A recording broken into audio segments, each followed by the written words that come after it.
রাজ্যে প্রকাশিত হলো নতুন ফাইনাল ভোটার লিস্ট। এই নতুন ফাইনাল ভোটার লিস্টে যাদের যাদের নাম উঠেছে তারা প্রত্যেকেই কিন্তু এবার আসন্ন যে বিধানসভা 23শে এপ্রিল এবং 29শে এপ্রিল ভোট হতে চলেছে, সেখানে কিন্তু ভোট দিতে পারবে। তাহলে এখন প্রশ্ন, আপনি কীভাবে এই নতুন ফাইনাল ভোটার লিস্ট ডাউনলোড করবেন এবং দেখে নেবেন যে আপনার নাম উঠেছে কিনা, আপনার বুথে কারা কারা ভোট দেওয়ার জন্য যোগ্য, কাদের নাম বাতিল হয়েছে, কীভাবে চেক করবেন। আর আপনি যদি এখনও পর্যন্ত ভিডিওতে লাইক না করে থাকেন, অবশ্যই লাইক করে দিন। তার পাশাপাশি চ্যানেল সাবস্ক্রাইব করে পাশে বেল ক্লিক করে নোটিফিকেশন করে রাখুন পরবর্তী ভিডিও সবাইকে পাওয়ার জন্য। আর আপনি যদি ভিডিওটি আমাদের ফেসবুক পেজ এমডি 300 থেকে দেখে থাকেন, অবশ্যই ফেসবুক পেজটি ফলো করুন আর অবশ্যই ভিডিওটি প্রত্যেককে শেয়ার করে জানিয়ে দিন। তো এর জন্য আপনি আপনার মোবাইল ফোন অথবা কম্পিউটার অথবা ল্যাপটপ তার গুগলে আসুন এবং সার্চ করুন MD 360 নিউজ লিখে। তো আপনি যখনই সার্চ করবেন MD 360 নিউজ লিখে প্রথমে পেয়ে যাবেন md360news.com। এখানে আপনি ক্লিক করুন। এরপর উপরে আপনি দেখতে পাবেন সার্চ বার অথবা মেনু বার, যে কোনো এক জায়গায় ক্লিক করে সার্চ করুন 112 লিখে। তো যখনই আপনি সার্চ করুন প্রথমে দেখতেই পাচ্ছেন যে ফাইনাল ভোটার লিস্ট ডাউনলোডের যে লিঙ্কটি, এখানে আপনি ক্লিক করুন। এরপর এখান থেকে আপনি আরও বিষয়ে জানতে পারবেন, ভালোভাবে আপনি পড়ে নেবেন। তারপর নিচে দেখতেই পাচ্ছেন জেলার নাম। তো আপনার জেলার পাশে রয়েছে ডাউনলোড, এই ডাউনলোডে আপনি ক্লিক করুন। পরবর্তী পেজটি চলে আসবে। এরপর রোল টাইপ থেকে এই যে SIR ফাইনাল রোল রিভিশন 2, এটি আপনি সিলেক্ট করুন। তারপর নিচে আপনার জেলার নাম, আপনার বিধানসভা, তারপর কোন ভাষায় আপনি ভোটার লিস্টে চাচ্ছেন, বাংলা নাকি ইংরেজি, সেটি চয়েস করুন। এরপর নিচে দেখতে পাচ্ছেন ক্যাপচার কোড, যা শো হয়েছে তা আপনি এখানে বসিয়ে দিন ক্যাপচার কোডটি। তারপর নিচে যে সার্চ বার, এই সার্চে আপনি আপনার বুথ নং অথবা পার্ট নং অথবা আপনার ভোট গ্রহণ কেন্দ্রের নাম লিখে সার্চ করুন, চলে আসবে। তারপর পাশের যে বক্স, এই বক্সে টিকমার্ক করে ডাউনলোড সিলেক্টেড PDF এখানে ক্লিক করুন। কিছুক্ষণ আপনি ওয়েট করবেন, যেহেতু এটা 10 থেকে 20 MBর মধ্যে থাকবে কিংবা তারও বেশি হতে পারে।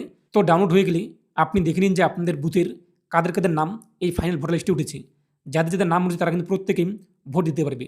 তবে এখানে একটি প্রশ্ন রয়েছে, অনেক ভোটারের নামের পাশে কিন্তু লেখা রয়েছে ডিলেট আফটার আন্ডার এডুকেশন, অর্থাৎ যাদের যাদের হিয়ারিং হয়েছে, ডকুমেন্টস আপনারা জমা করেছিলেন আগে, আপনাদের বিভিন্ন কারণে হিয়ারিংয়ে ডাকা হয়েছে, তো আপনার নামের পাশে যদি ডিলেট আফটার আন্ডার এডুকেশন এরকম লেখা থাকে, তাহলে আপনি কিন্তু এই মুহূর্তে ভোট দিতে পারবেন না।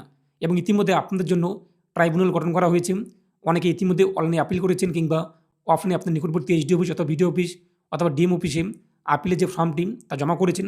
তো যখন সেটা আপনার সম্পূর্ণ হয়ে যাবে, এরপর কিন্তু আরও একটি নতুন লিস্ট প্রকাশিত হবে।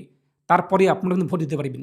যদি ভোটের আগে 23 তারিখ অথবা 29 তারিখের আগেই আরও একটি লিস্ট প্রকাশ করা হয়ে থাকে, যারা যারা ইতিমধ্যেই আন্ডার এডুকেশনের মধ্যে রয়েছেন এবং ট্রাইব্যুনালের জন্য আপিল করেছেন, যদি ভোটের আগে লিস্ট প্রকাশিত হয়ে থাকে, তখন আপনারা কিন্তু ভোট দিতে পারবেন।